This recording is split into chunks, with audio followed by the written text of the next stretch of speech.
Саламатсыздарбы, түз эфирде Лондон, BBC, студияда сиздер менен Акчолпон Койчиева, элер алчына спорт жаңылыктары менен тааныштырабыз. Жаңы Зеландиянын Крайстчерч шаарында 2 мечетте чабуул жасалып, 49 киши каза тапты, көптөгөндөр жарадар. Европадагы сүт азыктарын чыгарган эң ири фирмалардын бири 2050 жылга карата зыяндуу өндүрүштүк газды жокко чыгарабыз деп милдет алууда. Жана адаттагыдай эле бул аптада болгон илимий технологиялык жаңылыктар клик берүүбүздө. Жаңы Зеландиянын полициясы маалымдагандай, Крайстчерч шаарындагы 2 мечитке каршы куралдуу кол салууда 49 киши курман болду. Ондогон кишилерге ок тийип ооруканага түштү. Окуяга күбө болгондор билдиргендей, куралчан киши жума намазга келген адамдарды аткылап кирген. 3 киши камакка алынып, бирине киши өлтүрүү беренеси боюнча айып тагылды. Полиция мурда болуп көрбөгөндөй чабуул болду деп айтууда. Жума күнү намазга баргандар бутага алынып, чабуул 2 мечитте орун алды. Көп кишинин өмүрү кыйылды. Мечитке баргандар аман калууга аракет кылып жатты. Көбү жашынууга үлгүрбөй калды. Мен ок атылып жатканын уктум. 6 мүнөткө жакын атылып жатты. Эл кыйкырып ыйлап жатканын уктум. Премьер-министр Ясинда Ардерн бул окуяны өлкөнүн тарыхындагы эң кайгылуу күн деп атады. Бул террордук чабуул болгону анык. Бизге белгилүү маалыматтарга караганда, бул чабуул көптөн бери жана өтө дыккат пландалган. Бир унаанын ичинде жардыргычтар табылды. Өлкөдөгү бардык мечиттер жабылсын деген буйрук берилди. Мектептер жабылды. Бул өлтүрүүлөргө байланыштуу бир киши шектелип камакка алынды. Бул каргашалуу окуяны иликтөөдө коопсуздук күчтөрү тарабынан бул ырайымсыз чабуулду алдын алууга мүмкүн болгон аракеттер өткөрүлүп жибергенби деген маселени да карайбыз. Чабуулчу Брентон Тарант экени аныкталды. Ал кол салууну Facebook'та түз эфирде көрсөткөн. Ага чейин 73 барактан турган жек көрүү текстин интернетте жарсалган. Бүгүнкү окуя Жаңы Зеландияны жана анын азчылыкты түзгөн мусулман коомчулугун нес кылды. Ушундай жаман окуя болгонуна бүткүл өлкө ишене албай турат. Ушундай нерсе Жаңы Зеландияда, айрыкча Крайстчерчте орун алат деп эч качан ойлогон эмесмин. Биз баарына жакшы мамиле кылган, тынччылыкты жакшы көргөн коомчулукпуз. Эмне үчүн кайсы бир киши бизди ушундай жол менен кордойт, түшүнбөй турам. Ал киши эмес, ал айбан. Кантип ушундай ишке барды? Жаңы Зеландия тарыхындагы эң кайгылуу күндү башынан өткөрүп жаткан чакта жергиликтүү элге эл аралык коомчулук көңүл айтууда. Сиздер көрүп жаткан BBC элер ал жаңылыктар менен тааныштырууну улантабыз. Кыргызстандын бийликтери Тажикстан менен чек арадагы талаштуу аймакта чыр чыкканга байланыштуу 2 айылдын тургундарын эвакуациялады. Кыргызстан тарап жол куруу иштерин улантууга киришкенде, бул жолдун бир бөлүгү талаштуу жер аркылуу өтөт деп тажиктер каршы чыккандан улам чатак ырбап кеткен. Тажикстан өкмөтү чек араны делимитациялоо расмий жыйынтыкталмайынча эч кандай курулуш жүрбөшү керек деп айтууда. Түндүк Корея өзөктүк программасы жөнүндө Америка Кошмо Штаттары менен жүргүзгөн сүйлөшүүлөрдү токтотууну ойлоп жаткандыгын билдирди. Тышкы иштер министринин орун басары Чой Сун Хуй чет элдик дипломаттарга билдиргендей, Түндүк Кореянын америкалык талаптарга моюн сунууга ниети жок. Түндүк Кореянын лидери Ким Чен Ын жакында жарыя кылат деп билдирди ал. АКШ мамлекеттик катчысы Вашингтон сүйлөшүүлөрдү улантууга ынтызар экенин айтты. Британиянын парламенти өлкөнүн Европа биримдигинин чыгуу мөөнөтүн узартууну чечти. Демек, Британия мурда белгиленгендей уюмдан 29 мартта чыкпай калышы мүмкүн. Мөөнөттү узартууга Европа биримдигинин 27 мамлекети макул болушу керек. Премьер-министр Тереза Мэй эмки аптада Брекзит боюнча келишимди парламентте 3-жолу өткөрүүгө аракет кылат. Европа, Австралия жана Жаңы Зеландияда миңдеген мектеп окуучулары климаттын өзгөрүшүн токтотуу аракеттерин көрүүнү өкмөттөрүнөн талап кылып, бүгүн мектепке барышкан жок. Дүйнө лидерлери болочок муун үчүн чукул чара көрө башташы керек дейт алар. Бул кыймылды Стокгольмдо парламент алдында көптөн бери каршылык акциясын өткөрүп келаткан швециялык окуучу кыз баштады. АКШ президентинин Мексика чегарасында дубал куруу үчүн чукул кырдаалдар фондунан миллиардтаган каражатты алуусуна бөгөт койгон Сенаттын резолюциясына Дональд Трамп каршы чыгарын билдирди. Маселе боюнча добуш берүүдө Республикачыл партиянын 12 сенатору президентке каршы чыгып, демократтарды колдоп добуш беришти. Быйыл Кыргыз башкаласы Бишкекте 12 миңдей көчөт отургузуу болжонуп жатат. Алардын ичинде ийне жалбырактуу, жазы жалбырактуу көчөттөр жана бадалдар да бар. Экологияны коргоо уюмдары Борбор калаадагы жашыл зона кыскарып баратканын айтып келет. Совет мезгилинде улуттук республикалардын борборлорунун ичинен Бишкек эң жашыл шаар катары атагы чыккан. Кийинки кезде баш калаада жаңы курулуштар көбөйүп, жашыл зоналар кеңеймек турсун, тескерисинче парктагы бактар кыйылып, атүгүл балдардын ойногон спорт аянтчаларын ээлеп алган. Зеленстрой заявляет постоянно о том, что он высаживает, положим, в 100 раз больше деревьев, чем вырубает. Бишкек жашыл чарба ишканасы кыйылган бактардан 100 эсе көп жаңы көчөттөрдү тигип келе жатканын айтып келет. А чындыгында алар чоң дарактарды кыйып, анын ордуна кичинекей көчөттөрдү тигишет.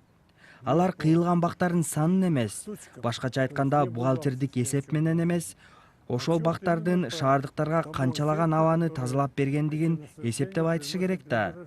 Анткени бактардагы жалбырактар абаны салкындатып, чаңды соруп, нымдуулукту сактап турат. Алар айлана чөйрөнү тең салмактап турат. Являются конденсаторами, они конденсируют пыль. Жаздын келиши менен Бишкек жашыл чарба ишканасы шаарды жашылдандыруу жана көрктөндүрүү иштерин жандандырууда. Борбор калаага жазы жалбырактуу жаңы көчөттөр тигилген жатат. Ал эми өткөн кыш айларында ийне жалбырактуу бактар отургузулду. Жакын арада көчөттөр тигилет. Буга чейин кыш убактысында тигилип келди. Ийне жалбырактуу өсүм бактар кышында тиктик да. Анткени алар кышында тиккенге гана ылайыктуу да. Ийне жалбырактуу бактардан 2000 штук 2019 жылга пландаштырылган.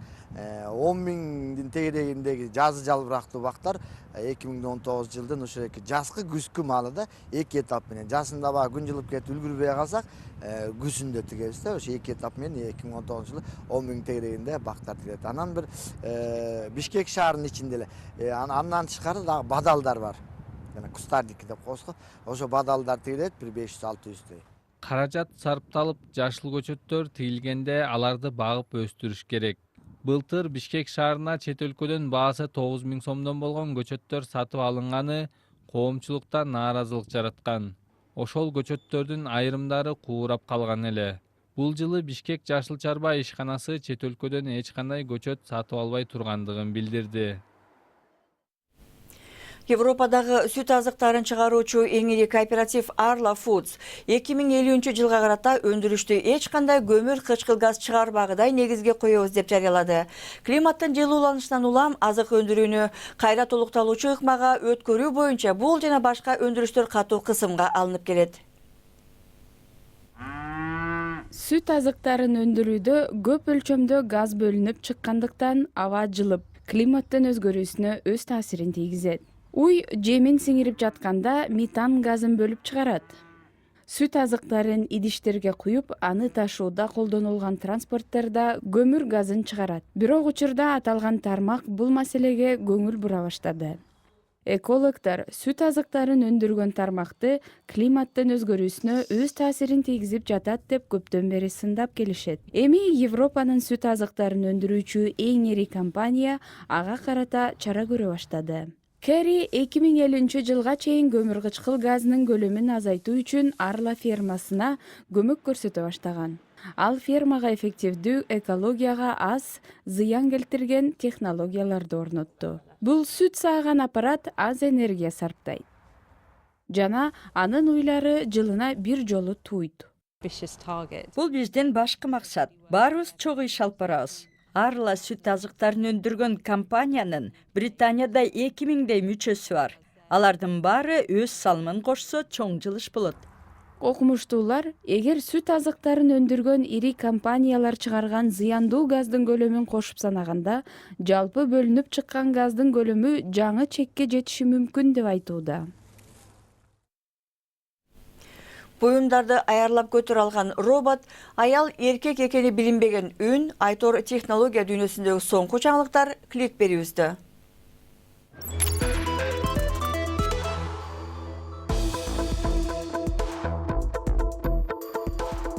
Бул нерсе соолган гүлдөй көрүнүшү мүмкүн, бирок ал түрдүү формадагы назик буюм тайымдарды кармай алган робот. Мындай робот жумуртка сыяктуу нерселерди кармап алууда керек болот. Массачусетс технологиялык институту чыгарган бул робот өзүнөн 100 эсе оор буюмдарды көтөрө алат. Эми бул тамакка кандай карайсыз? Бул Pixel аттуу тамак аш принтери тамак ашты жаңы деңгээлге чыгара алды. Анткени ал жасаган тамакты көчүрүп, дүйнөнүн каалаган бөлүгүнө жөнөтсө болот. Анын ар бир кымындай кубу жей турган келден даярдалып, даамы, түсү жана түзүмү түрдүүчө болуп жасалат. Бирок ал даамына кириш үчүн күтө туруу керек болот. Бул канаттуу дрон. Ал учканда кадимкидей зуулдаган үн чыгарып, курт-кумурскаларды таң калтырат. Мындай канаттуу робот саатына 18 чакырымга чейин уча алат. Анын кубаты 8 мүнөттөн 12 мүнөткө чейин жетет. Ал жеңил жана түрдүүчө маневр жасап уча алгандыктан, аны үйдүн ичинде да учурса болот. Берүүбүздүн аягында биз бул аптада жынысы жок виртуалдык жардамчыбыздын үнүн уга алдык. Тагыраак айтканда, анын үнү эркектин да, аялдын да үнүнө окшобойт. Лингвисттер, технологдор жана үн дизайнерлери Siri же Alexa'га окшогон виртуалдык жардамчыны ойлоп табышты.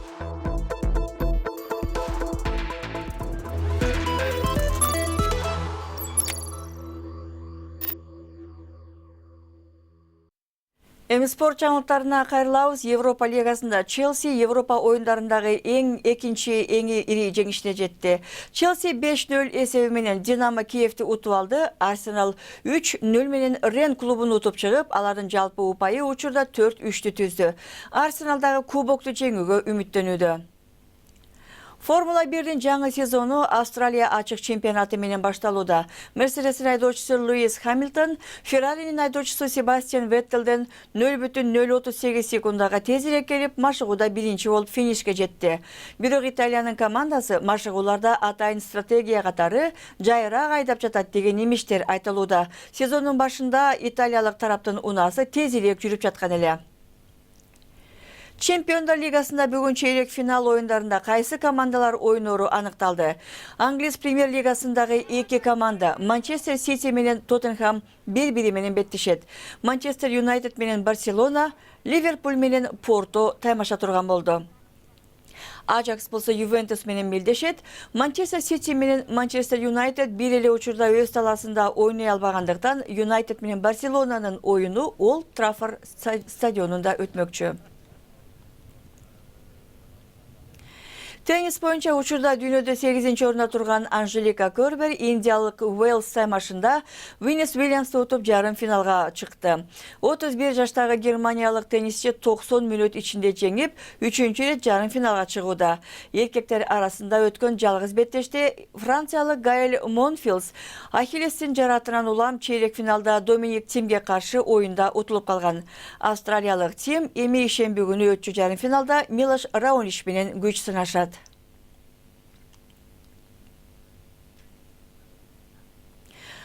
Бул жана башка жаңылыктар азыр биздин интернет сайтыбыздын башкы барагында турат. Биздин дарегибиз bbc-kыргыз.com. Сайтыбыздан эл аралык жаңылыктарды окуп, бүгүнкү радиосу дагы уксаңыздар болот.